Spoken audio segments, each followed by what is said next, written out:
Good day, sir. I am Furlon Adrian Banehit of Section BARIUM, and my topic for today is about my hometown, the Athens of the Philippines. Formerly a separate municipality but incorporated as a district of Iloilo in 1903. MOLO is both old and historic and has been dubbed the Athens of the Philippines. Why Athens? Because the small town seems to have punched way above its weight in producing many learned men and political leaders, including a Chief Justice, 3 Justices of Supreme Court, 9 Senators, 7 Governors of Iloilo Province, 5 Mayors of the city, and several General of the Philippine Revolution. Original name, MOLO. Geographical location, Iloilo, Region 6, Philippines, Asia. Geographical coordinates, 10 degrees, 41 minutes, and 42 seconds. North, 122 degrees, 32 minutes, 45 seconds. East. MOLO District is composed of 25 barangays. The barangay of Kalumpang in MOLO is Iloilo City's most populous barangay, with a population of 15,994 people. MOLO is also the most densely populated district in Iloilo City, with a population density of 13,797 people per square kilometer.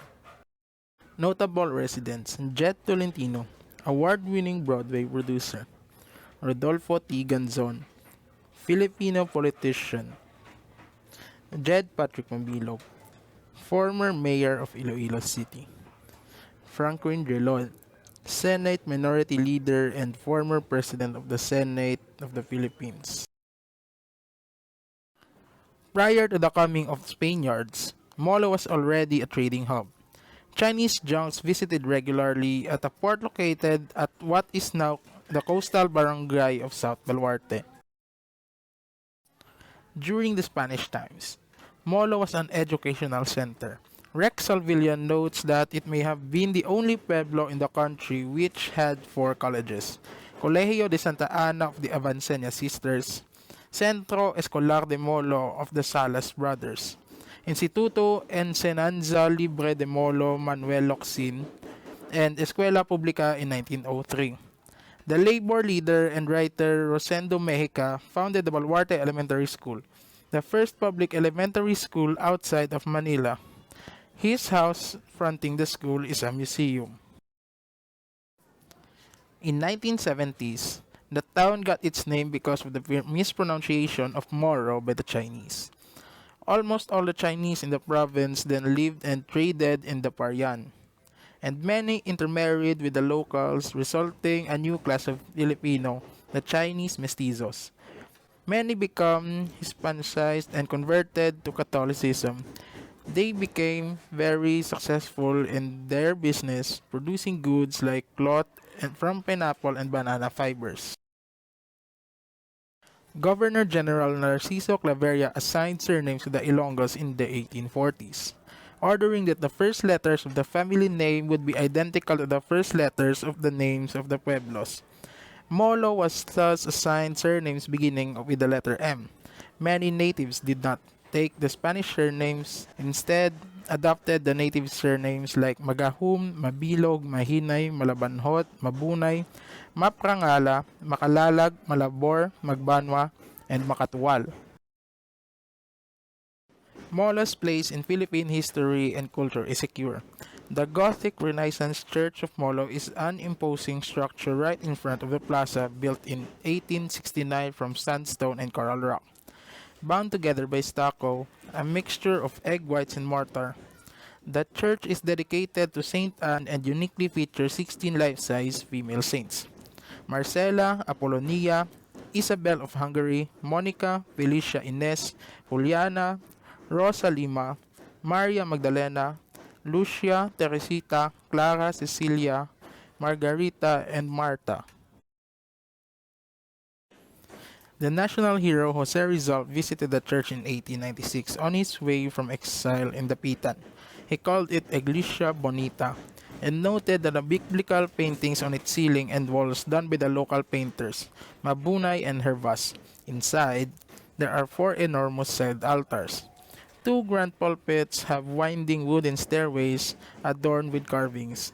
The holy water and baptismal fronts are of white marble, and the confessionals made of hardwood and intricately carved with the Gothic elements.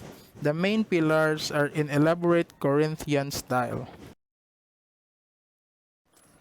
The church was an evacuation center during World War II and was damaged by bombs. Some parts of the church floor still have markings from shrapnels.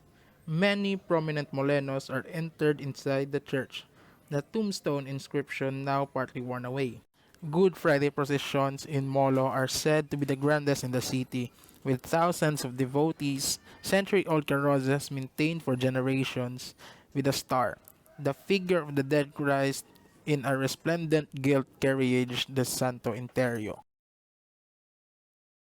Aside from the church, Molos Plaza also boasts of a bandstand with the Art Deco touches, a neoclassical style gazebo featuring six goddesses from a Greek mythology, and the Maria Clara statue done by an Italian sculptor Francesco Monti, known for his work on the Metropolitan Theater and the Rizal Memorial Stadium.